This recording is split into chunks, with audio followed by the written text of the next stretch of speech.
Karma here has a couple problems. She doesn't like the kennel. The guardians have worked with her and she's gotten better at the kennel, but if they move the kennel, yes, that's not helping. If they move the kennel like to a different location in the house or a different location out of the house, she loses it. So the continuity of having it in this one location is comforting for her, but when we move it, she kind of loses it. So one of the things you want to do is you want to practice this technique, and I would practice it in different parts of the house, move the kennel around. Now it's not super convenient, but dogs don't generalize well, so we practice it in multiple different locations where in a calmer setting, then you move it to your parents' house and out of state, on a vacation, whatever, she's going to be better prepared to deal with it. Now for a lot of dogs, the kennel represents multiple things. First of all, I'm being restrained, and number two, I only get put in the kennel when my humans leave. So the kennel represents the abandonment of my guardians.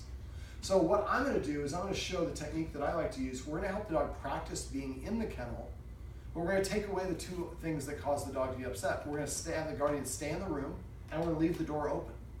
So now she has nothing to fight against. Now, separation anxiety is essentially a panic attack. And so if your dog is drooling or destroying the kennel or losing control of its bowels, some people get angry at their dog with this. We would never get angry at somebody who is afraid to fly, or slap them or get upset with them for that. And you have to think about this as the same thing. It's really like a medical condition. So even though it's very frustrating if your dog escapes the kennel and destroys the couch or whatever, it's not doing it on purpose. Dogs chew to soothe themselves. Now, if your dog chews at doors or windows, it's trying to escape to go and find the guardian. And I talked a little bit about this off camera. I think in this case, the guardians have petted the dog so much and they're so with her that when they leave, it's such a huge contrast. And she doesn't have any practice of being inside the kennel. A lot of people put their dog in the kennel and they just close the door and just close the kennel door and go to bed or leave the house and deal with it. Well, that's not a very good way of teaching the dog how we want them to behave. So the first step that we're going to do is what I just got done doing off camera, is I just want to make sure the dog will go into the kennel without any hesitation, which she will. Hopefully that's it. Yep. Because the guardians have already practiced, and I practiced tossing treats in there. If your dog won't go all the way in the kennel, drop the treat right here in front of the kennel. Let the dog walk up. For some dogs standing here, the dog won't go in the kennel because the guardians have tricked the dog in there, shoved it in, and slammed the door. They broke the dog's trust. So you might have to sit several feet away and toss the treats in there. As you can see, Karma's staying inside of the kennel, and she went in without any hesitation. So I would continue tossing the treats in until your dog walks in unabated and very relaxed like she did. Now, something else, the guardians were calling this kennel, and what do we change it to? Castle. Sometimes changing the name, the old name can have negative baggage with it. So sometimes if you've been training your dog and say kennel or crate a lot, and the dog doesn't like it, calling it, Fantasy Island, one word command, Maui, beach, castle, sand, palace, whatever it is, and come up with a fun command word. So that way you throw away the baggage to the other word. All right, so now she's already relaxed. She's pretty relaxed. I mean, that's a good signifier. Dog won't sit or lay down if they are stressed because they want to be in a take action position. Well, let's do that one more time. So she's already a little bit further ahead because the guardians have been watching the videos that I have on dogdogproblems.com, and that kind of put us at an advantage. This won't be the best before and after, but end result is still the same. So we've achieved the dog will go in the kennel and it's comfortable with it. So now the next step, what we're going to do is I'm going to put the treat in there. I'm going to walk and I'm going to block the kennel with my legs. Now I prefer a wire kennel like this as opposed to a plastic one because the plastic ones you can't see from the top. So when the dog comes up in front, it's more challenging. When it's stationary, I'm going to take 2 steps backwards. Now I don't think she's going to do it because she's already been waiting in there. But if she were to try to come out, I would and rush forward. You see how she kind of backed up, and now she's taking a seat. As soon as the dog sits, take a big step backwards at the same time. The sit is a way of saying, I'm challenging you less. You need to acknowledge that and appreciate that. And we do that communicate that by stepping backwards. Now the next step is I'm going to take another step back. Now this might be, if you have a dog with a real separation or a real fear of the kennel, this is probably way too far to go too quick. You might be taking steps back like here and then here. You might be only able to get a foot away. And if your dog is rushing past you, take smaller steps, and you can't let the dog keep on escaping. If the dog starts escaping, then it's a self-rewarding behavior and will continue to do so. If you have to, if your dog's really crazy, you can put this against your back or the back of your thighs and use it to prevent the dog from blocking out. I kind of usually have about a shoulder width stance. The dog can see out but can't come out. As soon as the dog sits, like I said earlier, you're gonna take a step backwards. But realistically, what would happen is I throw the treat in, I'd come up here to block. When the dog it probably is gonna try to push back a little bit. Once it figures out, I don't let it stick anything out past this line. Come. Come. Now she did this faster than I wanted to, or we wanted her to do it, but faster than I expected. So as soon as your dog lays down the first couple times, you immediately take a knee and immediately call the dog out. Laying down is the dog's way of saying, I surrender, I give up. You want to say that that's exactly what I wanted. So as soon as the dog sits, we take a step backwards to say, you're getting closer to getting out of the kennel because I'm farther away from blocking you. As soon as it lays down, we get permission to come out. So as long as the dog is challenging and forcing and trying to shove its way out, we're going to outlast it 100% of the time. But as soon as it surrenders, immediately I get freedom. Now the next step for this is once the dog starts laying down right away, is we're going to do the same process, but when the dog lays down, the dog starts laying down within about 5 to 10 seconds, and it's nice and relaxed, then we're going to wait like 2 seconds before we give the dog permission to come out. Next time, 3 seconds, then 5 seconds, then 10 seconds. And we're going to gradually work our way up to 15 minutes. Now I'm saying 15 minutes in this case, you might have to do it, your dog might be better at 7 minutes or 10 minutes, you might have to go longer. Studies show that once your dog can achieve 2 hours, they can go beyond that. However, when it comes to a kennel, a dog will get more stressed if you leave it in a kennel for longer than 5 hours at a stretch. So if you work, that's awesome. Now I'm going to reward that after the fact. Oh. Castle. I was not fast enough with the treat. I will be better next time. But if you have to work a traditional schedule, if you can come home during lunch, let your dog out, and then put it back in there so it's 4 hours and 4 hours, it's going to be much easier for the dog to deal with. Now, one other little trick, I'm not close to being done, but if your dog has a real fear of the kennel, when you're doing this process, you have to eliminate the negative. That means you do not, under any circumstances, put the dog in the kennel and close it and leave. So you're going to have to go doggy daycare, have somebody come to your house and stay with the dog so it can be free. We want, if every time I go in there, or half the time I go in there, I'm trapped, the other half I don't, then I'd be more reticent to go in there. We want to make this a positive place. Now there's a couple other things that we can do to make this dog more incentivized to want to go in here. Like she really likes these high value treats. I use the Tricky Trainer liver flavored, soft and chewy. So what I can do is do things like this.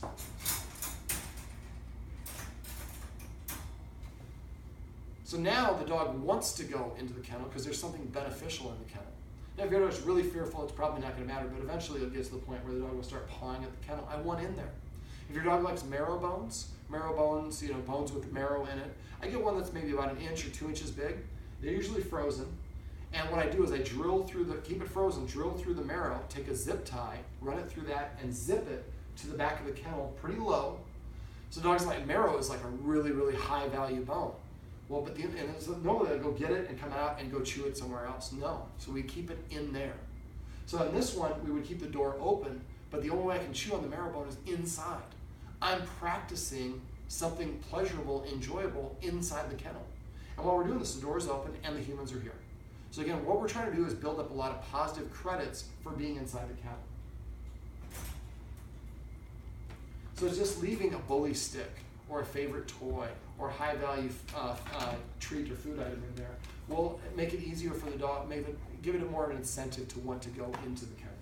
Now I'm not telling her to stay in, I'm not telling her to come out. This is what you're looking for. You want the dog to start lingering in the kennel. Now, if you're doing this, other things you can do is every time you buy your dog a bully stick or a new toy or whatever, this is where they should find it. We want to leave the door open. Now, this is kind of a loner kennel because the Humane Society is very nice. Castle, and the Nebraska Humane Society is letting them borrow it. Ideally, it would be nice if we have the door opening this way so we can leave the door open all the time. Or if we can maybe adjust the table a little bit, put this sideways, we can use the sideway one, so the door is always open. We want the dog to be able to go in there at their own prerogative. Now, if we have kids, and the kids are not leaving the dog alone, this should be a safe place. The dog goes in the kennel, the kids are not allowed to pull the dog out. They can try to entice it a little bit unless that becomes a problem, and not even that. So I want the dog to feel empowered. I can go in here and I don't have to worry about the kids grabbing me. I'm on base, I'm safe in here. So as you can see, nice and relaxed, about to LAY in the kennel. Castle. Anytime that they sit or lie down, I want to reward that because again, that's a less challenging posture. And we're helping the dog practice in here. So for this, what we'd like the dog to do, and in this room, I don't know if you can see the TV, if we can pan a little bit here, but the couch is over here, the humans sit here, the TV's across here. This is a great place for the kennel to be, because the dog can see us, we're kind of looking in their direction. So if the dog starts to come out and we have the door open and let's say the dog's supposed to stay in for 10 minutes, starts to come out, we can use the first escalating consequence to disagree and get up and move towards the blocking if we need to. If the dog does escape the kennel, what I do is I catch them by their collar and I circle and I try to do it's almost a judo move. If you get them going fast, and you just move them right back in there. You don't want to reward them. We don't want to make it traumatic. If the dog does get out and you have to do a treat, you might have to. The other thing, another little trick for this is when the dog comes out, with permission, then before you put it in there again, especially if it's really nervous, toss a treat in, let the dog go get it, come out, get it, come out. Do that a couple times so the dog's nice and relaxed again. So every time we go in the kennel, just like we did for the leashing exercise, it doesn't guarantee mean I'm going to have to stay in the kennel. Now, like I said, every dog is a little bit different. Some dogs you have to go up to 2 hours. Some dogs are, after 10 minutes, they're comfortable.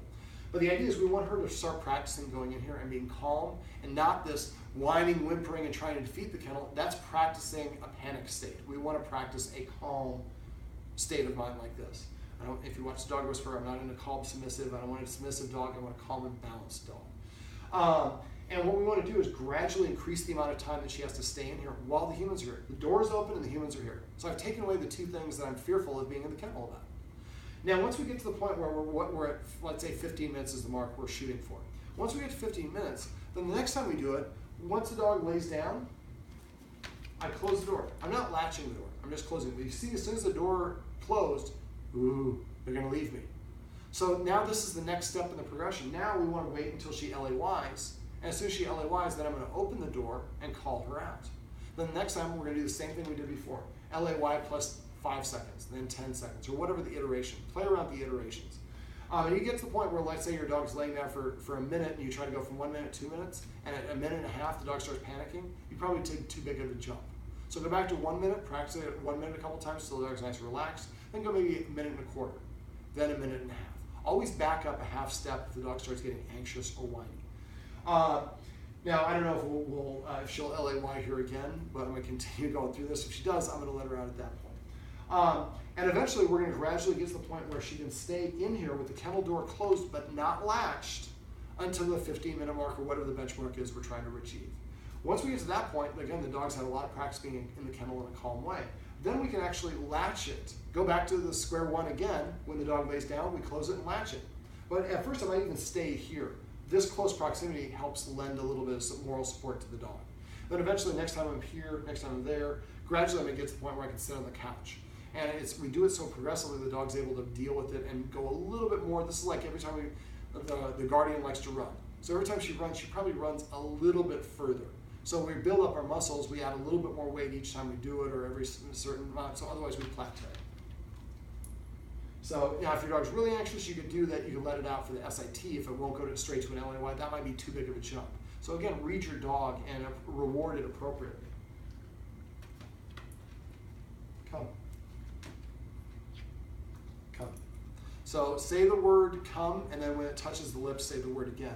Now, while we're doing a couple other things, never use the kennel as a punishment tool. If the dog's doing something wrong, I use the fourth escalating consequence. If you don't know what they are, go to doggonproblems.com, click dog training tips, and type in escalating consequences of write-ups that have a video that go through that in detail. It's what I call a leash timeout.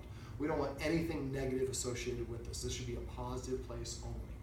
But by doing it and gradually getting the dog up to the point where we can have the door closed, the next step would be after the dog is closed and it's laid down, then we get up and we go to the kitchen. Now in this house, the dog knows I can go through the back door, but I'm not going to hear the back door. So if you just go and sit in the kitchen, have an iPad or a magazine or something so you can read the paper. If you do have a security system, or excuse me, a home security monitor, if you can watch that and watch on the iPad, as soon as the dog lays down, come over here, open the door and let it out. And then we're going to do the same process, but now we've helped the dog practice being in the kennel with the door open, then with the door closed but not latched, then the door closed and latched, and now with the human in the next room but still in the house. And eventually we might have to do that where we go and watch it in the bedroom or downstairs in the basement or whatever. But we're going to gradually do this in step-by-step process, helping the dog practice being calm in the kennel under gradually more challenging scenarios. Eventually you might have to do it where you actually go outside the door. You go through the door, close the door, And again, if you have a security camera to watch, that's even better. But if you don't, go outside the door, wait 1 second, come back inside, sit down, wait for the dog to calm down before you let it out. And then next time you go out for 3 seconds, then 5, and then 10. So you're going to, each step along the way. If you have your dog is reactive and you have a garage door, sometimes opening the garage door. So you might even do that while the dog's here and it can see you and just have a remote control, press it, the dog hears it, gets up, oh, but he's right there.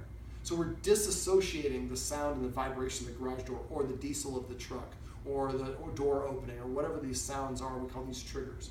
We're going to systematically desensitize the dog for each one of them so it no longer represents the human's about to leave me.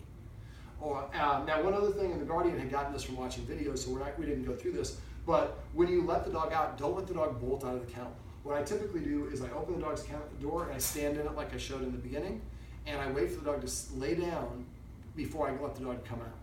Now, I do that at first, but eventually the dogs start laying down faster and faster. Then it gets to the point where you come home, you open the door, the dog's laid down, you get up and you go in the bathroom and wash your hands. You go up to your bedroom and change clothes. Do whatever you want, and then the dog gets a permission to come out with a release word. The release word should never be the word okay.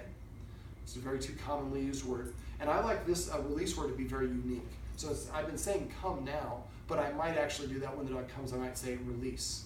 I actually talked to a guy and I was like, I said it's important to come up with funny words. He's like, how about parole? I'm like, well, we want to keep it positive. He's like, believe me, if you've been in jail, parole is a good positive word.